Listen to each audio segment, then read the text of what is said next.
Hey guys, I know it's late and you can't hardly see me, but yesterday I was out here working in my garden, and today it's all nice and fine dirt.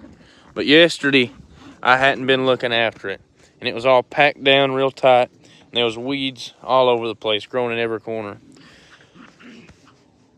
I was laying in bed last night thinking, I was praying, Lord, what would you have me to say? And it got me on thinking about my garden. I'm gonna try to talk faster, make this into a short, but our mind and our spirit's like a garden. And the Bible says in Romans to renew our mind daily.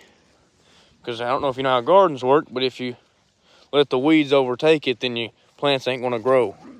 And the Lord has a parable about it in Matthew. Over in Matthew, Jesus speaks about a parable about a sower sowing seeds. And some seeds fall by the wayside and get choked out by the thorns. So my question for you today is, how long has it been since you cleaned out your garden? When have you went and pulled the weeds?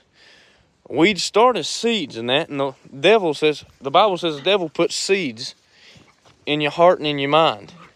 And your seed could be a bad thought, maybe it's just as simple as a curse word. Maybe it's just as simple as an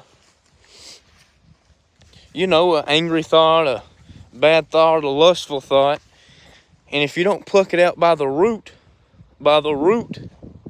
before you know it, you're completely infested. I had to work hard yesterday to get all these weeds out. But at first, it's easy to pull it out by the root because it's just one weed in a big, pretty garden with all the Lord's plants. But when you wait and you let it fester, it becomes a problem.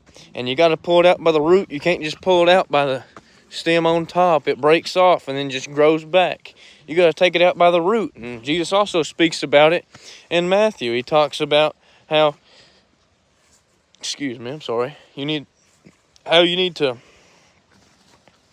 he says, if your left hand causes you to sin, cut it off, for it's greater to enter into the kingdom of heaven without a hand than to go to hell. And what that passage is saying, I don't think he's literally talking about cutting off your arm, but he's talking about cutting out parts of your life that's making you sin. But that's my question. When's the last time you picked the weeds out of your garden? Talking about pick the weeds out of your mind and out of your soul. I ain't here to condemn you tonight. I'm just trying to give you encouragement and that, maybe to push you to get in the Word or whatever you need. Thank you for your time. Hope to see you soon.